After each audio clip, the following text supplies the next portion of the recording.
मैं जनाब की नज़र कर रहा एक ऐसी कहानी कि जी अगर मैं कभी इजाजत मिले तो मैं सब तो पहला इस स्टेज पर वो कराँगा, क्योंकि उस कहानी के विच धी की असमत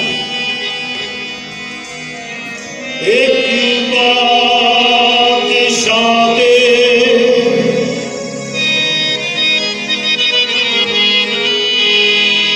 घर एक धी जन्मे वाली जा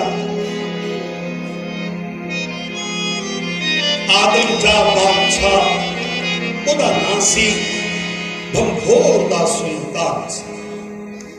कुछ लोग आखते हैं कि भंभोर सिंध वाला और चंद पुरानियां किताबां दस्तियां ने पंजाब विच चूनियां दा साहब का नाम भंभोर सी, जिन्हां अज दा फैसलाबाद, पुराना लैलपुर और उस तो पुराना नाम गंजीबाग सी। इसी तरह इहदे विच भी इख्तलाफ पाया जाता है, लेकिन जो भी है कहानी दोवां पासे इक्को ही लिखी आली जा जिहड़ी मैं बयान करन लगा। बादशाह दे सरकारी नजूमी ने दस्या, आख्या सरकार ये जिहड़ी धी तुहाडे घर पैदा हुई है ना, ये तुहाडे तख्तो ताज वास्ते खतरा होगी, ये चंगी नहीं। धीआं दा दुश्मन मुआशरा, आख्या नहीं इन्हू मार दियो। उस बादशाह दी तकदीर पैड़ी, आख्या मैं मार नहीं सकता, मेरी धी है, मैं की करा। आख्या सारे काजी कुजी होर लोगों को बुलाओ, आली जा तारीख दसती है भंभोर शहर के दाने लोग इकट्ठे हुए, इकट्ठिया हो के उन्होंने बादशाह को सलाह दी। आख्या ये जुल्म ना करी, ये धी नूं मारी ना। आख्या मैं की करा, ये मेरे तख्त वास्ते चंगी नहीं, ये मेरे ताज वास्ते चंगी नहीं, ये लीक लाएगी। आख्या एक लकड़ी का संदूक बनवा, ਉਹਦੇ ਵਿੱਚ इस बालड़ी ਨੂੰ पा ते इनू नदी विच रोड़ दे, रब दी मर्जी जे बचनी होई बच जाएगी, जे मरनी होई मर जाएगी। बाप ने धी वास्ते संदूक बनवाया, ਉਹਦੇ ਵਿੱਚ अपने जिगर के टुकड़े पाया, नाल मोहरां भी रखियां, नाल और निशानियां भी रखियां, ते वो संदूक एक नदी दे विच बुर्द कर दिता। तारीख दसती है अद्धा धोबी नदी दे किनारे ते अपने कबीले दे लोकां नूं लैके लीड़े धो रहा सी। ओहदी बीवी जुबैदा ने वेख्या, उन्हें आख्या ओए तेरा ओ वेख की रुड़िया आउंदा है।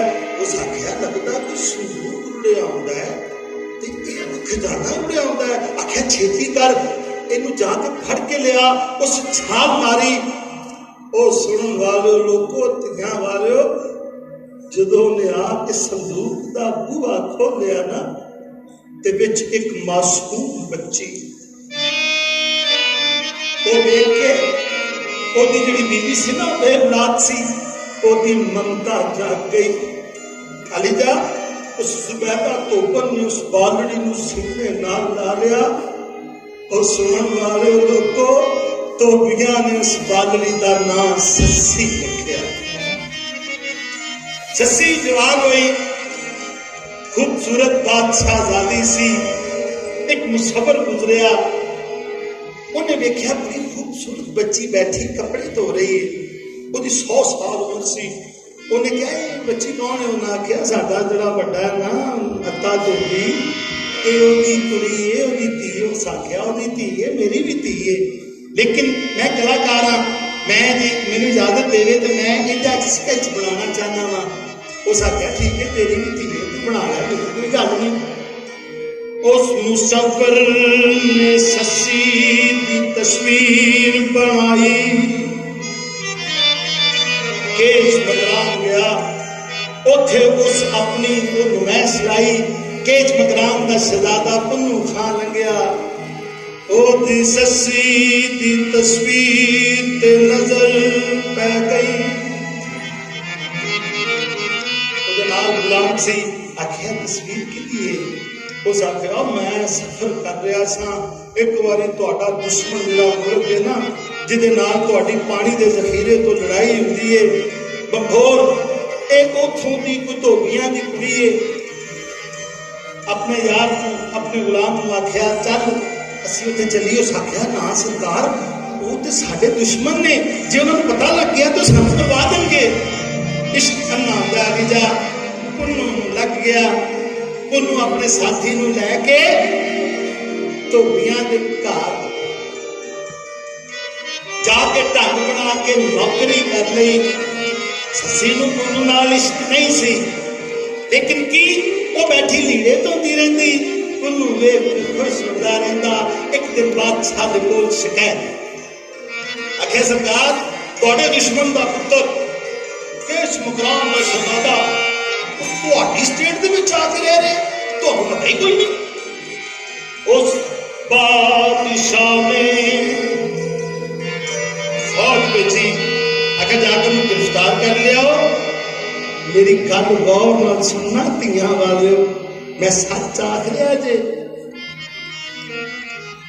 नजर पै गई ससी ते, वाह मेरा माता कि जिन्हें कदी धी नूं रहमत नहीं ज़हमत समझिया सी, रब ने मुड़ के उन्हें औलाद ना दिती। वजीर ने वेख्या, उस आख्या कुड़ी बड़ी खूबसूरत है, होवे ना ते बादशाह नाल गल करके क्यों ना इन्हां दोवां दा विआह करवा दे। उस आके बादशाह ने मशवरा किया। उस आख्या बादशाह सलामत बड़ी खूबसूरत लड़की देख के आया, होवे ना ते तुसीं उहदे नाल विआह कर लो, शायद कोई साडे तख्तो ताज दा वारिस जम पवे। बादशाह ने चिट्ठी लिखी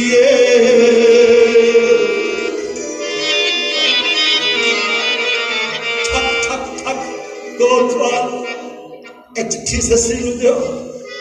अखबार में बुलाया है, सस्सी ने चिट्ठी पढ़िए। आई मां को आख्या वेख मां, इस बादशाह ने मेरे पुत्र को गिरफ्तार कर ले ते हुण मैनू चिट्ठी लिखी है कि आके मेरे नाल शादी कर। अली जा सुनाता उठी, आखे चल कुड़िए मैं तेरे नाल चलांगी। तू इसे बादशाह नहीं है, मैं देख ए तेरा सुलूकी, ए तेरे निके जा लीड़े नहीं पुत्रा, ए जड़ा आदम दा बादशाह ही है तेरा बाप ही। ओ सुनन वाले लोगों, सस्सी ने सिर ते संदूक चुकिया, दरबार में आई, तखत तो उठ के वजीर ने आख्या कि सस्सीए तू खूबसूरत है, होवे ना तो तू साडे बादशाह नाल शादी कर ले। अली जा मेरे प्यो दे रिश्ते बोल कि सस्सी अपने बाप की गैरत किवें जगांदी है। ये ड्रामा जिहड़ा सी सस्सी गुलू करने आउंदा आखिरी सीन हुंदा। अली जा मैं दसां कि सस्सी ने अपने बाप नाल गल कीती।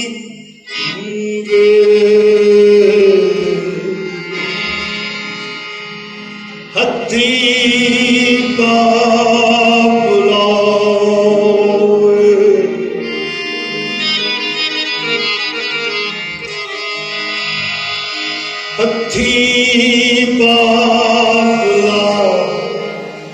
नदी दे विच रोड़ के क्यों मेरा साथ मंगने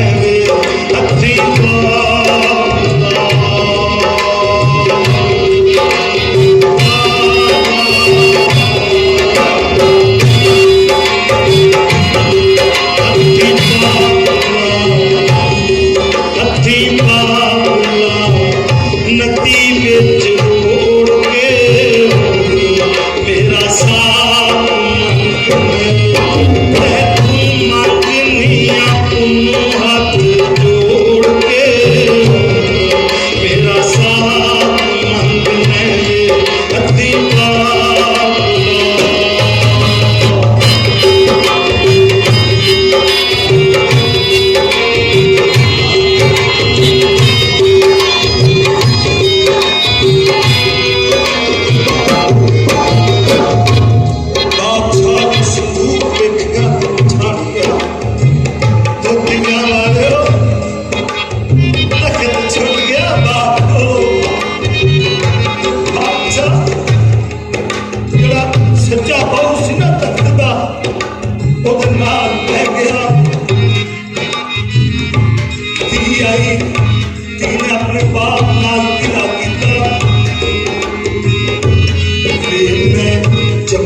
सामने खाके मंदे लेख वे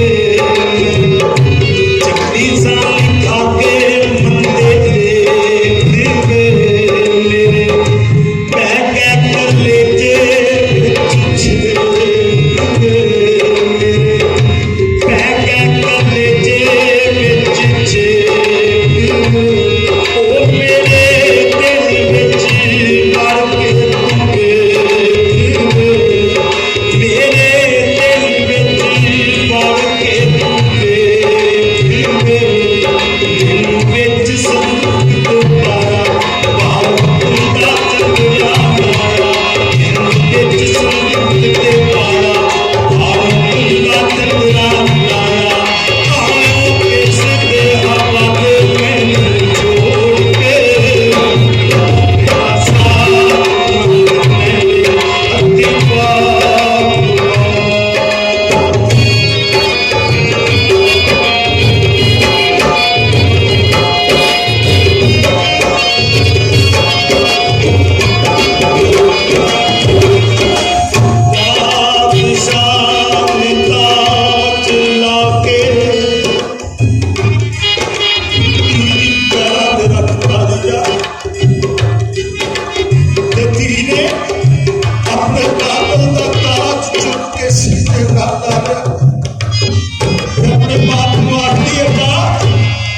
गरीब तो गरीब किसान भी होता है ਉਹਦੀ ख्वाहिश होती है मैं अपनी धी ਨੂੰ ਦਾਜ ਦੇਣਾ मैं अपनी धी ਨੂੰ ਦੋਵੇਂ ਪਾ ਕੇ ਜੋੜਾ ਅੱਬਾ ਤੂੰ ਮੈਨੂੰ ਕੀ ਦਾਜ ਦਿੱਤਾ ਸੀ ਤੇ ਬਾਦਸ਼ਾਹ ਸੇ ਸ਼ਹਿਰ ਕੰਪੋਰਤਾ ਤੇ ਬਾਦਸ਼ਾਹ ਸੇ ਸ਼ਹਿਰ ਕੰਪੋਰਤਾ ਤੀਨੋਂ ਪਾ ਕੇ ਟੋਲੀ ਦੇ ਵਿੱਚ ਤੋਰਤਾ ਪਾ ਕੇ ਟੋਲੀ ਦੇ ਵਿੱਚ ਤੋਰਤਾ ਤੇਰੀ ਕਹਿ ਕਹਾਣੀ ਨਾ ਜੋੜਤਾ ਤੇਰੀ ਕਹਿ ਕਹਾਣੀ ਨਾ ਜੋੜਤਾ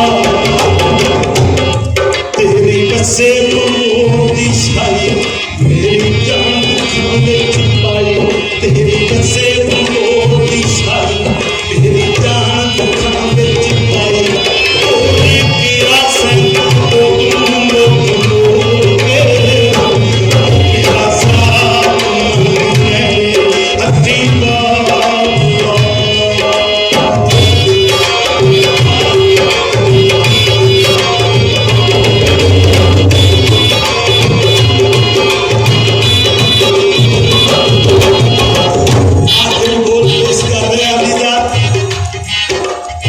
कि मेरे बादशाह आपने सर के जो तीन